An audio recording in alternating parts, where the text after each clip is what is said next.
Your Eye on Annapolis daily news brief keeps you informed about what's happening in Annapolis, Anne Arundel County, and Maryland. Local news, local sports, local events, local opinion, and, of course, local weather. Your Eye on Annapolis daily news brief starts now. Good morning. It's Monday, March 20th, 2023. This is John Frenaye, and this is your Eye on Annapolis Daily News Brief presented by Annapolis Subaru and the SPCA of Anne Arundel County. Y'all make it through St. Paddy's Day weekend okay? All the hangovers all slept off? Good. Well, I'll tell you, we do have a lot of news to catch up on, so shall we? The Anne Arundel County Police are investigating a shooting yesterday afternoon that left a minor with non-life-threatening injuries in the hospital. We do expect a little bit more information a little bit later today, but it went down at 2:30 p.m. yesterday afternoon on Winding Wood Road near Green Branch Lane in Glen Burnie, and that is a residential area. As I said, we're going to have more information on that a little bit later this morning, so you want to check back with eyeonannapolis.net. A Baltimore woman was killed along the Baltimore Beltway after she exited her car after a three-car crash on Saturday evening. Just before 9:30 p.m., there was a three-car crash on 695 just west of 295 in Linthicum Heights. The woman, identified as Deja May, 26 of Baltimore, for some unknown reason exited her car, hopped over the concrete median, and ran into oncoming traffic in the opposing direction, where she was struck and killed. She did have a 6-year-old in her car with her. He was taken to the hospital with minor injuries, and there was also one other injury in that three-car crash, also minor injuries. The Maryland State Police are investigating. Back down here to Anne Arundel County, the Anne Arundel County Police had to arrest one of their own on St. Paddy's Day after a single vehicle crash at Ritchie Highway and Jumpers Hole Road in Severn Park. When officers arrived, they detected signs of impairment, and Detective Priest, a 15-year veteran of the department, was arrested and charged with driving under the influence. Per department protocol, he was suspended with pay pending the outcome of the case. And here in Annapolis, a follow-up on the shooting that was on Obery Court on March 2nd that left a man dead. Police have named a suspect, Ronisha Jakara Harris, 32. We do have a prior mugshot up at eyeonannapolis.net. She is still at large, and police are asking anybody with any information to contact them at 410-260-3439. Now, we understand that this was a planned revenge killing and that she believed the man she shot had killed her brother. From neighbors, she chased the victim, Raphael Johnson Jr., down the street and shot him from very close range.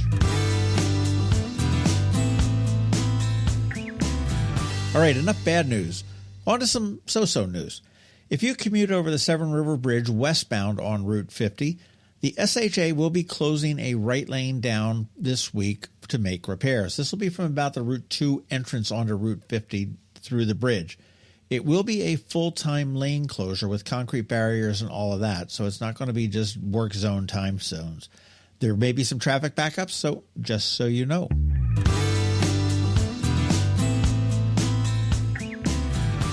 Late Friday afternoon, this story got a lot of attention. C-Suites Cruises has announced that they're going to be launching a floating tiki bar in Annapolis called the Naptown Tiki Club.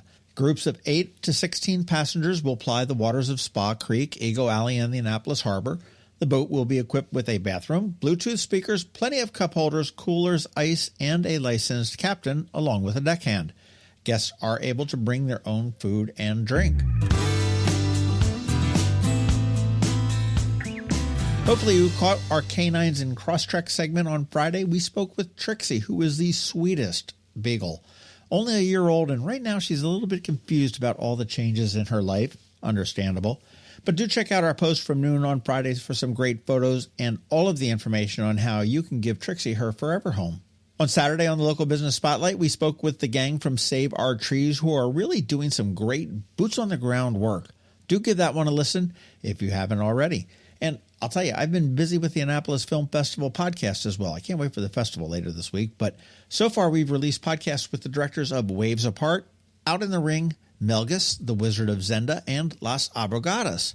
Tomorrow, you're going to have one from Susie Searches, and Wednesday from the producer of The Grotto. And, of course, the festival does kick off on Thursday, so go get those tickets and passes. If there are any passes left, I'm not sure. But you want to go to AnnapolisFilmFestival.org. Okay, Okay, that is a wrap. Thank you first and foremost, and also a quick thank you to our sponsors for the Daily News Brief: Annapolis Subaru, the SPCA of Anne Arundel County, Solar Energy Services, Hospice of the Chesapeake, and the Maryland Higher Education Commission. Anne Alsina is here with your Monday Money Report, and things are really a little bit cray-cray, so maybe she can explain. And George Young from DCMDVA Weather is here with the only locally forecast weather report you are going to find. All of that coming up in just a bit, so hang around. Coping with advanced illness can be overwhelming, and determining the best options for a loved one isn't always so easy. But here at Hospice of the Chesapeake, your hometown hospice, we want you to know you do have a choice. You can choose exactly who provides the care and the type of care you receive, and it's your decision when and where your loved one receives that care. We have served our community, family, and friends for over 40 years. We are there when you need us. Learn how we can help at hospicechesapeake.org. When you live near Annapolis, you know how fickle the weather can be, so you need a truly local forecast that's accurate and reliable. Forecast right here in Annapolis. DCMDVA Weather is not just for today, but for the rest of the week and the weekend too. Now here's George Young of DCMDVA Weather with the weather outlook for today and beyond. Hey everyone, this is George with DCMDVA Weather, and this is your Eye on Annapolis forecast for Monday, March 20th. Pretty chilly day yesterday for the Annapolis region, and it's really cold out there this morning, but it will warm up fairly nicely today, and then it will warm up really nicely Tuesday through the weekend. Look for PM highs today in the low to mid-50s with plenty of sunshine ahead of sun and temps near 60 degrees tomorrow with cloudiness expected Wednesday as temps stay in the upper 50s to near 60 before jumping up to near 70 degrees both Thursday and Friday with rain possible Thursday and likely Friday with rain then possibly lingering into Saturday morning with highs in the mid to upper 60s Saturday ahead of sunshine and 60 to 65 degrees 4 p.m. highs on Sunday. Okay, that's it for today. This is George Young of DCMDVA Weather. Make it a great day out there today. Stay healthy and be safe. And don't forget, follow DCMDVA Weather on Facebook and Twitter for regular updates each day, along with the website at dcmdvaweather.info. And definitely be sure to download the DCMDVA Weather app on all of your devices from either the Apple or Google App Stores, so you can always stay weather informed. Did you get close to completing your college degree but dropped out during the COVID pandemic? Well, as a near completer, you may be eligible to receive money from the Maryland Higher Education Commission to finish your degree. Again, if you started your degree but for whatever reason never finished it, the Maryland Higher Education Commission has money to help you return to college and finish what you started. Go to mhec.maryland.gov and click on the Near Completer grant to learn more. You work hard for your money. Is your money working hard for you? Managing and investing, it can be confusing. Anne Arundel, a financial planner from CovingtonAlsina, has been helping people make sense of it all for over 17 years. Are you ready? Now here's your Monday Money Report. This is Anne Arundel of CovingtonAlsina with your Monday Money Report. The market was up last week, but it was a wild ride as we negotiated the fallout of SVB's collapse. The Treasury and Federal Reserve both jumped in with support for the entire banking system.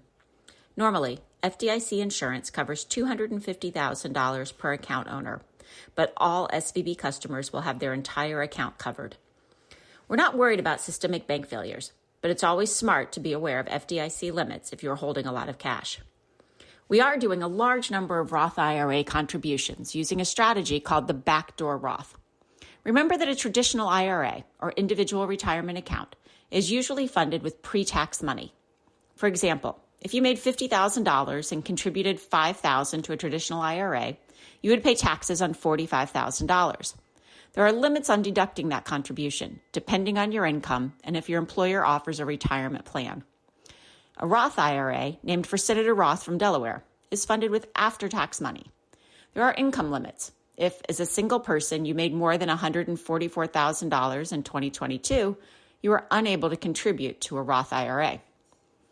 There are no income limits on Roth IRA conversions.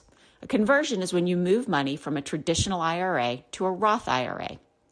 You can also do this within many 401ks, TSP, and other retirement accounts.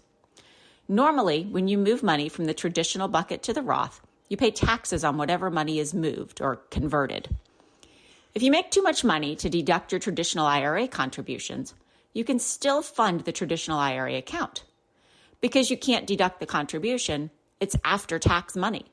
When you convert it to a Roth, you are moving money you've already paid taxes on, so no additional taxes are due.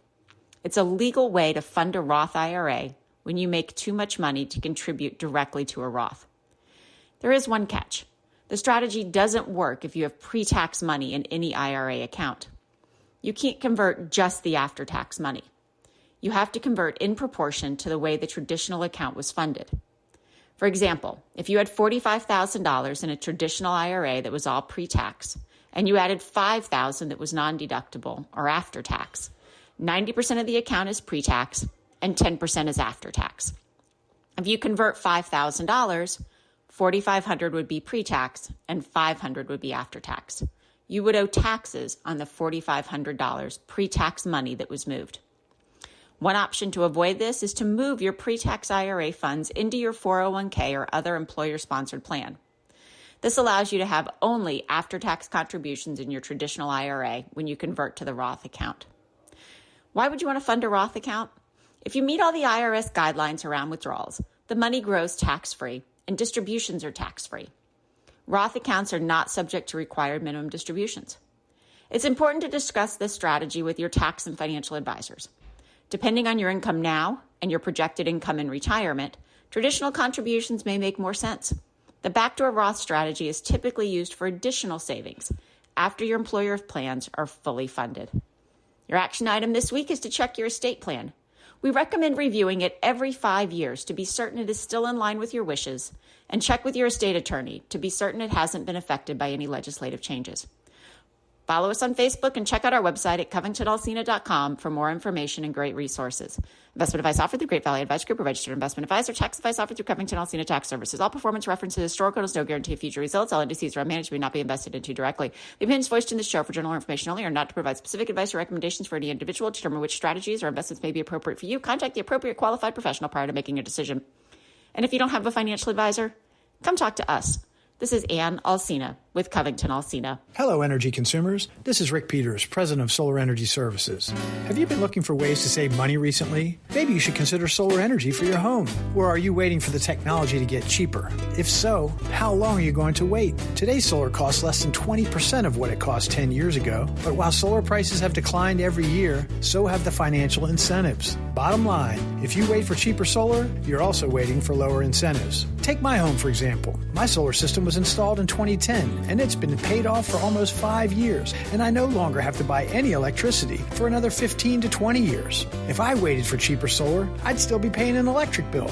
At Solar Energy Services, we have thousands of satisfied customers who are sure glad they didn't wait. So what are you waiting for? Sunshine's a wasted. Call us today for a free solar design at 410-923-6090 or on the web at solarsaves.net. Sunshine, sunshine, nothing else can make me feel so fine.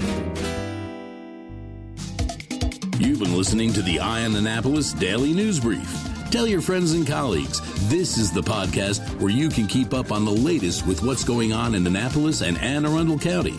And don't forget about our website, eyeonannapolis.net, where you can find even more information. And make sure you follow us on Facebook at All Annapolis and on Twitter at Eye on Annapolis. This Daily News Brief podcast comes to you every Monday through Friday at 6 a.m.